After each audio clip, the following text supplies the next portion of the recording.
Auto అలా వస్తూ ఉంటుంది. స్వర అయితే అలా నడుచుకుని వెళ్తూ ఉంటే స్వర దగ్గర ఆటో ఆగుతుంది. ఎవరా అని చూసేసరికి అక్కడ కానిస్టేబుల్ ఉంటాడు. అబ్బా ఏంటి అన్నా నువ్వా?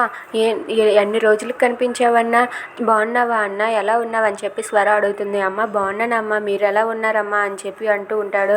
నేను బాగున్నానన్నా, మీ ఆవిడ లావణ్య ఎలా ఉంది, బాగుందా అని చెప్పి అంటుందా? నేను బాగున్నాను, నా లావణ్య బాగుంది, అదిగో అమ్మ ఆటోలోనే ఉంది అని చెప్పి అంటూ ఉంటాడు. అవును మీరేంటి ఇక్కడ అని చెప్పి స్వర అడుగుతుంది. అవునమ్మా నాకు ఇక్కడ ట్రాన్స్ఫర్ అయ్యిందమ్మా, అందుకే ఇక్కడికి వచ్చేసాము అని చెప్పి అంటాడు. ఇంతలో లావణ్య దిగి అవునమ్మా ట్రాన్స్ఫర్ అయ్యి వచ్చేసామమ్మా, ముందు ఈయన అద్దెకి ఇల్లుందని అని చెప్పి అతనేమో అడ్వాన్స్ కూడా ఇచ్చాడమ్మా, ఆఖరికి వచ్చేసరికి చూస్తే వాళ్ళేమో ఇల్లు అమ్మేస్తున్నారంట, ఇప్పుడు ఏ ఇల్లు లేక ఇలా రోడ్ల మీద తిరుగుతున్నాము అని చెప్పి అంటూ ఉంటుంది. అది వినగానే స్వర అయితే అయ్యో అవునా అని చెప్పి అంటుంది. నువ్వేంటమ్మా ఎక్కడ ఉన్నావని చెప్పి అడుగుతూ ఉంటాడు. అది వినగానే ఇదిగో ఈ దగ్గరలోనే నేను ఉంటున్నది అని చెప్పి అంటుంది.